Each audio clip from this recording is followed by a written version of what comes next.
Students, मैं सुजाता पांडे अपने YouTube channel sociological point में सभी का स्वागत करती हूँ, सभी दर्शकों का। और आज फिर मैं एक नया टॉपिक लेकर उपस्थित हुई हूँ, जिस टॉपिक का नाम है संस्था। इसके पहले भी मैं कई वीडियो बना चुकी हूँ BA first year, second year तथा थर्ड ईयर के बच्चों के लिए। और आज फिर मैं जो टॉपिक लेकर आई हूँ ये भी BA फर्स्ट ईयर से संबंधित है। इसके अतिरिक्त अन्य विभिन्न प्रतियोगी परीक्षाओं से भी संबंधित है, जो कि समय समय पर इससे संबंधित प्रश्न आते रहते हैं अन्य प्रतियोगी परीक्षाओं में। तो आइए चलते हैं, जानते हैं कि संस्था क्या है। संस्था के लिए सबसे पहले हम बताना चाहेंगे कि संस्था की उत्पत्ति कैसे हुई, कैसे आई संस्था हमारे समाज में।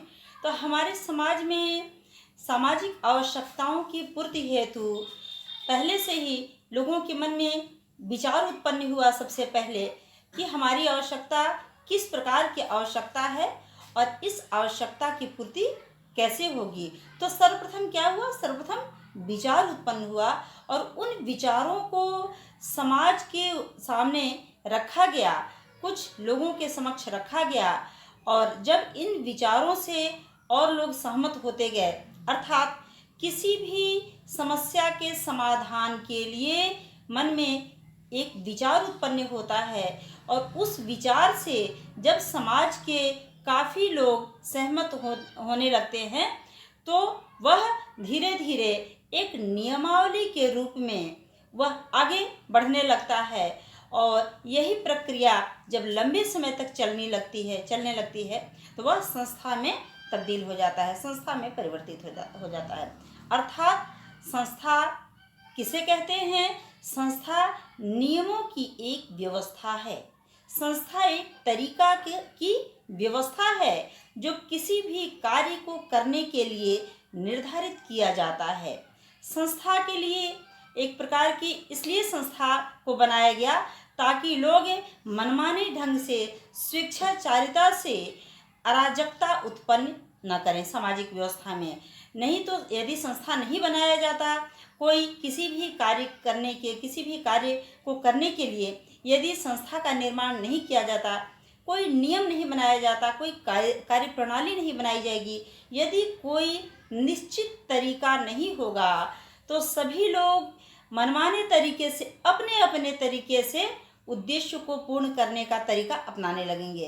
तो इसके लिए एक निश्चित तरीका बनाया गया, निश्चित नियम बनाया गया।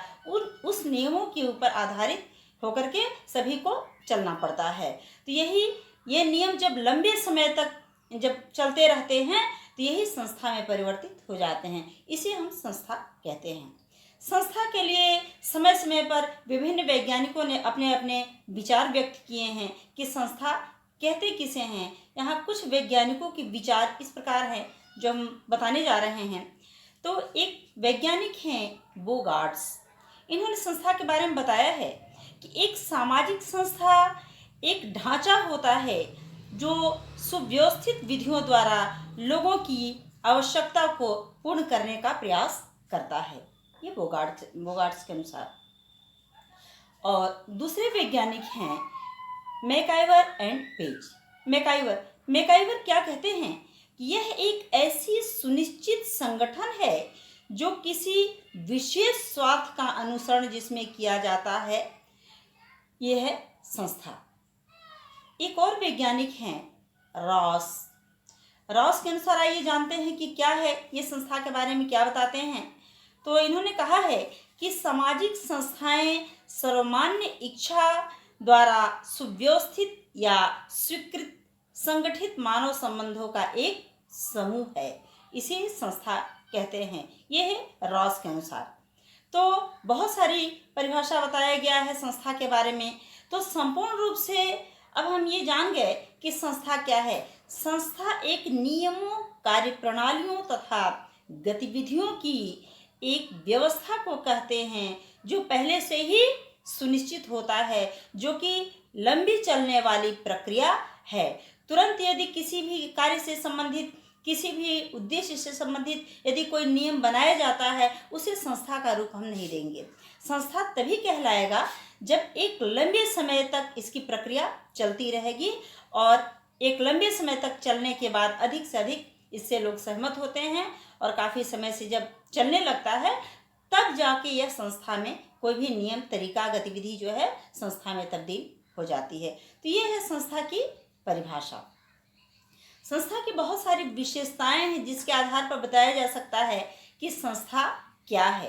तो बहुत सारी विशेषताएं हैं, जैसे संस्था अमूर्त है। अमूर्त इसलिए है क्योंकि यह नियमों और कार्यप्रणालियों की व्यवस्था है, यह दिखाई नहीं देती है। जैसे एग्जाम्पल के तौर पे, जैसे विवाह के दौरान जितने भी अनुष्ठान किए जाते हैं वो अनुष्ठान, जैसे पूजा होता है, यज्ञ होता है, हवन होता है, तो हवन सामग्री तो दिखाई देता है परंतु पूजा नहीं दिखाई देता है, क्योंकि पूजा के अंतर्गत बहुत सारे गतिविधियों को अपनाया जाता है।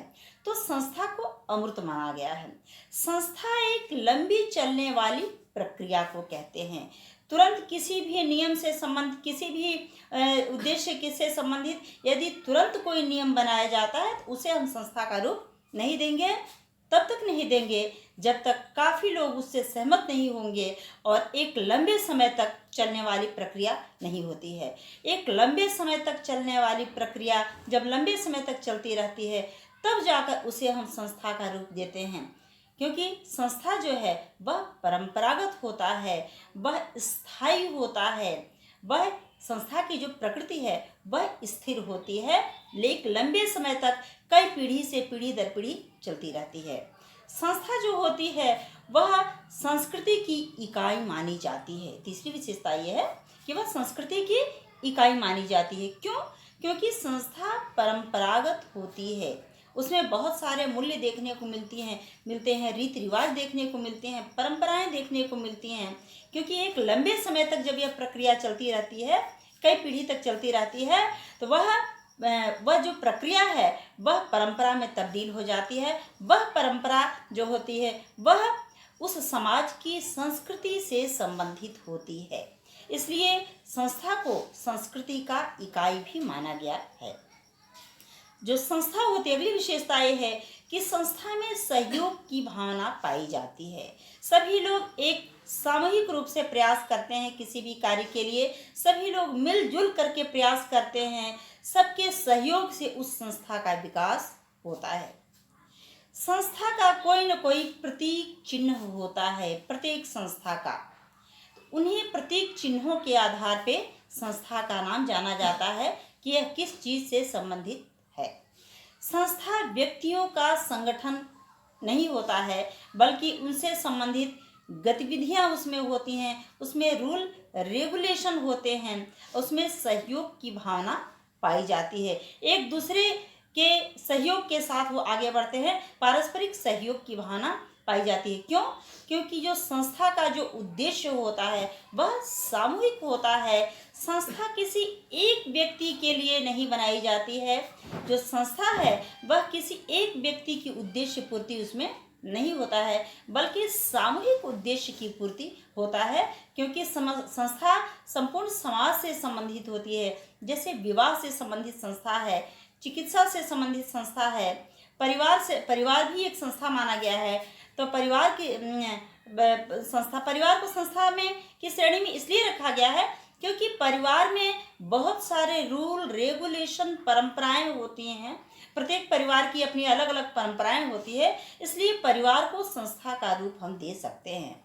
विवाह है एक संस्था है, इसलिए क्योंकि उस विवाह नामक एक शब्द के अंतर्गत बहुत सारे रूल रेगुलेशन आते हैं, बहुत सारे नियमावली होते हैं जिनका पालन विवाह के दौरान करना पड़ता है। तो ये है संस्था। संस्था जो होती है वह एक उसका निश्चित उद्देश्य होता है। एक उद्देश्य की पूर्ति के लिए ही वह संस्था बनाई जाती है। तो ये है संस्था की विशेषताएं। बहुत सारी विशेषताएं हैं संस्था की जिनके आधार पर हम कह सकते हैं कि संस्था क्या है। तो आज का वीडियो इतना ही समाप्त होता है।